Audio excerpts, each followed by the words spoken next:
Hello everyone, आप सभी का मेरे चैनल पे हार्दिक स्वागत है। तैयारी के दृष्टिकोण में एक कदम और आगे हम बढ़ेंगे और कुछ नए क्वेश्चन सीखेंगे और तैयारी को मजबूत करेंगे।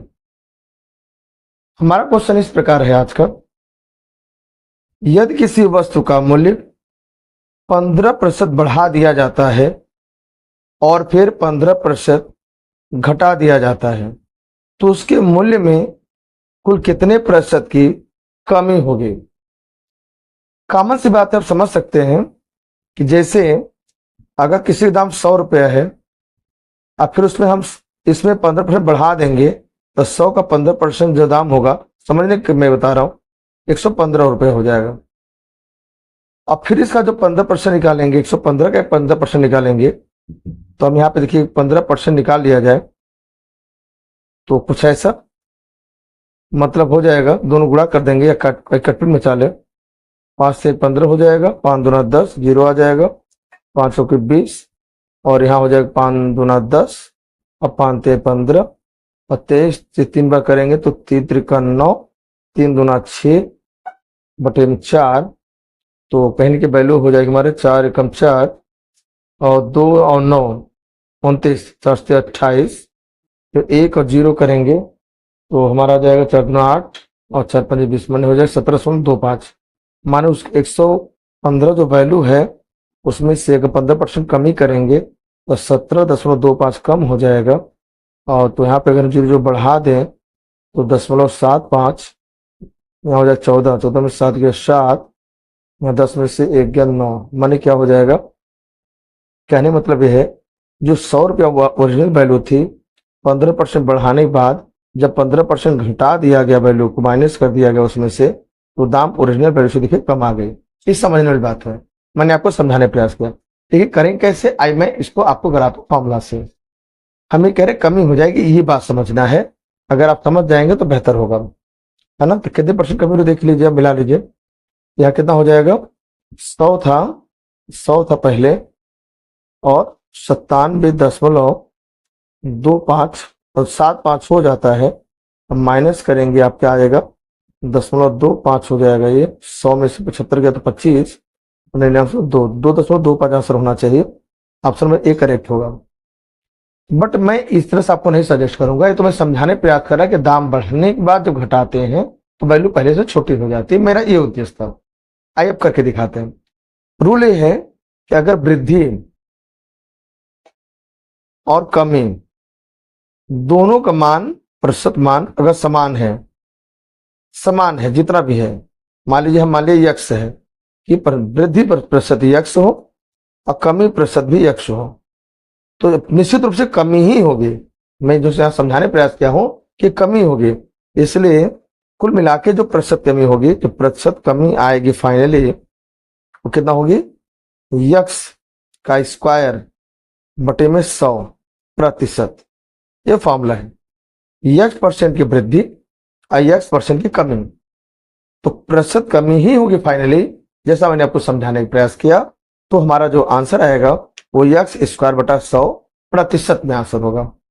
क्या यक्स मान प्रश्न क्या दिया है, 15 दिया है, तो 15 का स्क्वायर बटा के 100%, मतलब 15 का स्क्वायर 225 होता है और नीचे 100 लगा देंगे प्रतिशत, और 2 जीरो है तो 2 पॉइंट डेसिमल लग जाएगा, इसका मतलब 2.25%। देखिए आंसर सेम आ गया, इसलिए ऑप्शन नंबर ए करेक्ट है। तो पहली बार मैंने आपको जनरल रूप से समझाने प्रयास किया कि कैसे ये वैल्यू कम हो गई और कितना होना चाहिए, वो इससे भी आंसर आ गया। बट ऐसे नहीं लगाना आपको इस तरह लगाना है। मैं आपको समझाने प्रयास कर रहा था कि आखिर यहाँ पे फाइनली कमी की जो बात किया है, वृद्धि की बात करें, क्या कभी वृद्धि हो सकता है? बिल्कुल कभी वृद्धि नहीं होगा। आप समझ सकते हैं 100 रुपया वस्तु का दाम 15 बढ़ने के बाद फिर 15 जब कमी मैंने किया, पहले से उसका मूल वैल्यू से पहले से वैल्यू कम आया, कितना कम आया, तो 2.25 कम आया। इसका मतलब यही था। आई होप आप इस क्वेश्चन को अच्छी तरह से समझ गए होंगे। आइए कुछ और नए क्वेश्चन को समझते हैं। इस प्रश्न में हमें यहाँ पे सरल करना है, मान बताना है सॉल्व करने के बाद। प्रश्न है 0.2 घाते 3 गुणे 400 भागे 2000 का 0.2 का स्क्वायर का मान होगा। देखिए यहाँ पे बॉडमास आपको पता होना चाहिए। क्या पता होना चाहिए? बॉडमास पता होना चाहिए। ब्रैकेट आप डिवाइड, मल्टीप्लिकेशन, एडिशन, और देन लास्ट पे आप सब्ट्रैक्शन करेंगे। देखिए यहां पर ध्यान दीजिए, तो ये मल्टीप्लाई साइन है, ये डिवाइड का साइन है, ये का आ रहा है। तो का मतलब है पहले आप पहले सॉल्व होगा। तो आंसर जब बनाएंगे हम, तो 0 घाते 2 का क्यूब करेंगे। आई वहीं पे लिख दे रहा हूं एज इट इज, गुणे 400 भागे 2000। का मतलब यहाँ पे इस गुणा लगा लीजिए। अभी का गुणा का मतलब है कि पहले सॉल्व होगा। इसका मान अगर निकालेंगे हम, क्या निकालेंगे? 0.04 होगा। क्यों? 0.2 का स्क्वायर जब करते हैं हम लोग, तो 0.2 इंटू 0.2 करते हैं, तो 2 दूना 4 हो जाएगा और 0 आएगा, फिर 0 आएगा, 0 आएगा, तो 4 0 0, और एक अंक पे यहाँ पे दशमलव, एक अंक पे यहाँ देखो 2 अंक पे दशमलव लग जाएगा। देखो मैं डायरेक्ट लिख दिया हूँ। अगर आपको यहाँ दिक्कत है गुणा से, तो अभी भी यहाँ पे का ही लिखिए आप, क्योंकि कंफ्यूजन हो सकता है। आगे 0.2 का क्यूब, मैंने इसको करेंगे सॉल्व, इसी तरह से करेंगे, ये 0.008 आ जाएगा। इसका जो मान आता है वो 0.008 आएगा। कैसे? 2 बार हम गुणा कर चुके हैं, आइए एक बार और गुणा करके देखेंगे। इसमें 0.04 में 0.2 से मल्टीप्लाई कर लें, तो 2 चौके 8, 0 0 जीरो करेंगे तो सब 0 ही आएगा। तो 8 0 0 0, और एक अंक पे दशमलव यहाँ पे, 2 अंक पे दशमलव यहाँ पे, कुल मिला के 3 अंक पे दशमलव लग जाएगा। ठीक है, 3 अंक पे दशमलव हम यहाँ लगा देंगे। ऐसी स्थिति में यह मान मैंने देखिए लिख दिया है, तो गुणे 400 एज इट इज लिख दिया जाए, भाग का निशान लगा दिया जाए। 2000 का मैंने पहले सॉल्व होगा तो गुणा लगा लेते, और यहाँ पे नीचे क्या आ जाएगा? 4/100 हो जाएगा। क्यों? 2 अंक दशमलव जब हटाएंगे नीचे 100 लिखेंगे, ये 2 शून्य कट जाएगा। का था इसलिए पहले इनका गुणा कर लिया जाए, पहले इनको सॉल्व कर लिया जाए। 0.008 गुणे 400 भागे 20 का गुणा जब हम 4 करेंगे तो 80 आएगा। फिर अगर का हट चुका है तो बॉडमास कहता है कि आपके बाद डिवीजन के बारे आएगी, पहले भाग सॉल्व होगा। तो 0.008 गुणे 400, अब भाग का मतलब है नीचे 40 80 लिख दिया जाए, 400 नीचे 80 लिख दिया जाए, ये शून्य यहाँ कट जाएगा, और 8 से काटेंगे तो 5 बार कटेगा, तो 0.008 गुणे 5 बचा। आंसर हमारा दशमलव में नहीं है, तो ऐसी स्थिति में हम दशमलव हटा दें। तो दशमलव हटाने का नियम आप जान ही रहे हैं, जितने अंक पे दशमलव होता है उतना 0 वाला नीचे लिखा जाता है 1 के बाद, तो गुणे 5 हो जाएगा। अगर इसे हम काटना चाहें 5 से, तो 5 दूना 10 और 2 शून्य और लग जाएगा। 8 से काटे 8 कम 8, 8 दूना 16, और 8 पंजे 40, है ना, 8 पंजे 40, और जो आंसर होगा 1/25 होना चाहिए। अगर ऐसा है तो ऑप्शन नंबर ए यहाँ पे करेक्ट हो जाएगा। ये सरलीकरण पे आधारित प्रश्न है, जिससे ऐसे ही किया जाता है, बट आपको फुल बॉडमास के कॉन्सेप्ट को दिमाग में रखना है ना। आइए कुछ क्वेश्चन और ट्राई करते हैं। एक सरलीकरण क्वेश्चन और करते हैं। सरलीकरण के अनुसार प्रश्न दिया इस बार, 8 का 15 प्लस 6 प्लस ब्रैकेट में स्क्वायर ब्रैकेट फिर स्मॉल ब्रैकेट 27 माइनस 3 भाग का निशान 6 प्लस 4 ब्रैकेट क्लोज का मान होगा। तो यहां पर भी बॉडमास ही लगाना है। आइए देखते हैं, पहले का सॉल्व होगा, बाहर का सॉल्व होगा, और सबसे पहले तो ब्रैकेट सॉल्व होगा। बॉडमास में पहले ब्रैकेट सॉल्व होगा, ताकि का को भी आईजीटी रहने देते हैं हम।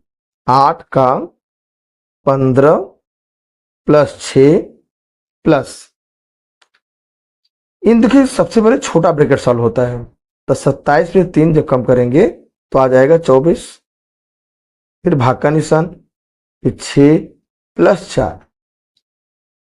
आगे बढ़ते हैं, तो 8 का 15, क्योंकि टारगेट हमारा बॉडमास पे बी में बाहर ब्रैकेट पहले सॉल्व होगा, ब्रैकेट हमें पहले सॉल्व करना है।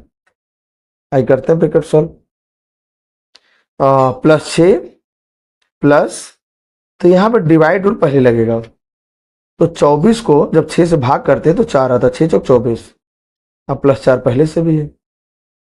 8 का 15 + 6 और 4 4 मिला के 8 हो गया। अब यहाँ देखिए, यहाँ पे पहले ब्रैकेट जब सॉल्व हो चुका है, अब का की बारी आ गई। तो 8 का माने गुणा 15 + 6 + 8, तो 15 × 120 + 6 + 8, अगर जोड़ना चाहेंगे तो 8 से 14 तो 120 + 14, 120 पे 14 जोड़ेंगे तो 134। इतना आंसर होने से ऑप्शन में सी यहाँ पे करेक्ट हो जाएगा। सीधे सीधे बॉडमास का कॉन्सेप्ट अगर पता है तो आप क्वेश्चन को आसानी से हल कर सकते हैं। आई होप आपको समझ में आ गया। अगर आपको वीडियो समझ में आ रहा है तो चैनल को लाइक सब्सक्राइब कर सकते हैं। आइए नेक्स्ट क्वेश्चन पे आते हैं। प्रश्न हमारा है, यदि a बराबर 1/2 प्लस कड़ी में 3 तथा b का मान 1/2 माइनस कड़ी में 3 हो तो a² b प्लस ab² का मान क्या होगा। देखिए, अगर आप समझिए कॉन्सेप्ट को तो नीचे रूट नहीं होना चाहिए, इसलिए हम चाहेंगे a के मान का परमेयीकरण कर दें, रेशनलाइजेशन कर दें। रेशनलाइजेशन नियम होता है कि जो भी साइन बीच में होता है उसका साइन बदल करके ऊपर नीचे मल्टीप्लाई किया जाता है। अगर बीच में प्लस दिया है तो माइनस से मल्टीप्लाई करेंगे और जो नीचे लिखेंगे वही ऊपर बैलेंस करेंगे। ऐसा करने से ऊपर 1 से गुणा करने से सेम आ जाएगा, माने 2 - √3 हो जाएगा। और नीचे हमारा a + b, a - b बनेगा, तो हम इसको साफ साफ लिख सकते हैं a² - b²। आगे ऊपर हुआ 2 - √3 और नीचे 2 को 4 कहते हैं और √3 को 3 कहते हैं। और 4 में से 3 गया तो 1 कहते हैं, तो 2 - √3 हो गया। और नीचे 1 लिखने कोई मतलब नहीं होता है, मतलब इसका मान हमारा के ऊपर न्यूमरेटर वाला मान ही लिया जाए तो 2 - √3 हो जाएगा। इसी प्रकार से b का भी मान हम निकालेंगे। इसका मान निकालेंगे b का मान। आइए निकालते हैं। b का मान हमारा प्रश्न दिया है 1/2 माइनस करड़ी में 3, तो नीचे रूट नहीं होना चाहिए, करड़ी नहीं होनी चाहिए, इसलिए करें क्या, रेशनलाइजेशन।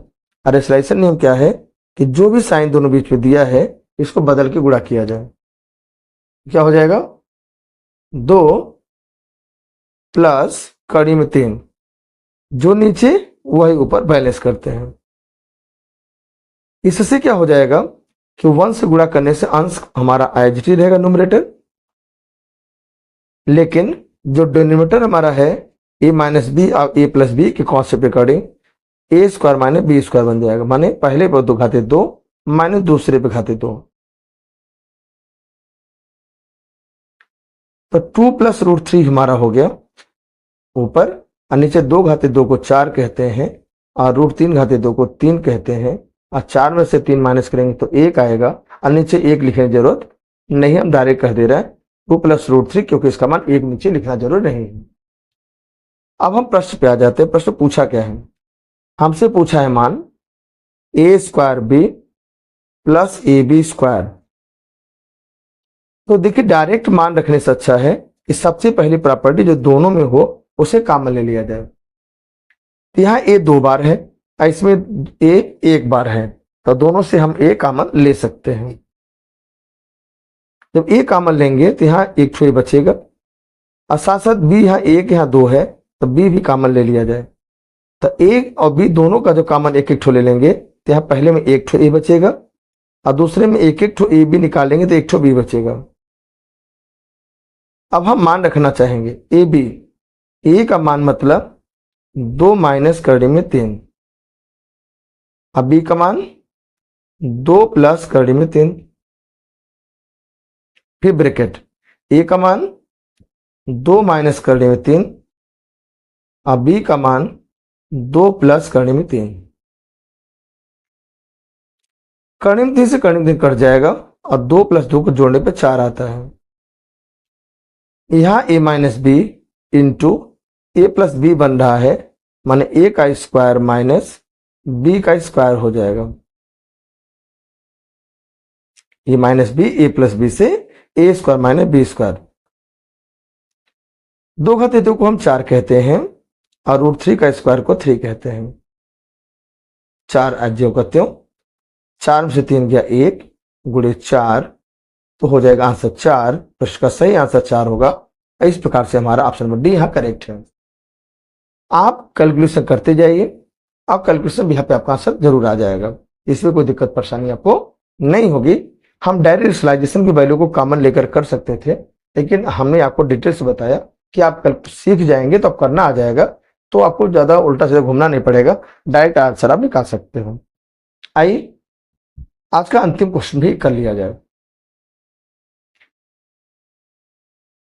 आज का लिए अंतिम प्रश्न है। प्रश्न हमारा है 9 घाते 0.28 गुणे 9 घाते 0.02 गुणे 3 घाते 0.4 का मान क्या होगा। देखिए, जो हमारा एक्सपोनेंट वाला कॉन्सेप्ट होता है, इसका एक नियम है कि सभी का आधार समान होना चाहिए। अगर आधार समान होता है तो गुणा के कंडीशन में हम घातों को जोड़ देते हैं, लेकिन अगर भाग होता तो हम घातों का अंतर ले लेते हैं। तो सबसे पहले हमें चाहेंगे प्रश्न में इस सबका आधार बेस समान किया जाए, इक्वल किया जाए। तो यहाँ 9 है, यहाँ भी आधार में 9 है, यहाँ 3 है, तो सबको सबसे छोटी संख्या 3 है, इसे 3 बनाया जाए। यही बनाए, 9 को 3 घाते 2 कहते हैं और घात को एज लिखा जाए, गुणे यहाँ पे 9 को भी 3 घाते 2 कहते हैं और घात में क्या लिए 0.02 है। यहाँ तो जो कहते हो 3 घाते 0.4 पूरा करते पूरा जो कहते हो लिख दिया जाए। देखिए, हमें यह पता है कि जब घात पे घात होता है तो घातों का आपस में गुणा हो जाता है, माने इन दोनों का आपस में गुणा हो जाएगा, ए घाते mn हो जाएगा। इसी प्रकार से इन दोनों का आपस में गुणा होगा, यहाँ पे इन दोनों गुणा होगा, यहाँ तो अकेला इस पे गुणा करने की कोई जरूरत नहीं है। तो 3 घाते कितना 2 गुणे 0.28 तो आ जाएगा 0.28 होता है, 0.56 आ जाएगा। इसी प्रकार से अगर यहाँ करें तो 2 गुणा जब किस में करें तो 0.04 हो जाएगा। यही हमारा 3 से पहले है, एडजेक्टिव लिख दिया जाए। सभी दशमलव बाद 2 अंक लिखे हैं, इसमें नहीं तो 0 बढ़ा दिया जाए। अब देखिए, सभी का आधार समान है, और जब सभी का आधार समान है अब बीच में साइन गुणा का है तो घातों को क्या करें जोड़ दें। क्या आ जाएगा 0.56 प्लस 0.04 प्लस 0.40 जुड़े तो 0 और 4 आएगा, 4 6 10 1 हो जाएगा, 5 0 मान 5 5 10 1 हो जाएगा, और यहाँ 0 0 और 0 और 1 कैदी था तो 1 हो गया, माने 3 घाते 1 माने 3 एक बार। इस प्रश्न का सही आंसर होगा 3, और इस प्रकार से ऑप्शन बी यहाँ करेक्ट हो जाएगा। आई होप आप एंजॉय किए होंगे, आपने कॉन्सेप्ट को पूरा सीख लिया होगा, कहीं ना कहीं आप बेहतर महसूस करेंगे इस वीडियो को देखने के बाद। कैसा लगा अपने सुझाव कमेंट सेक्शन में देकर जरूर बताएं और लोगों तक अपनी मेरी वीडियो जरूर पहुंचाएं। Thanks for joining and watching.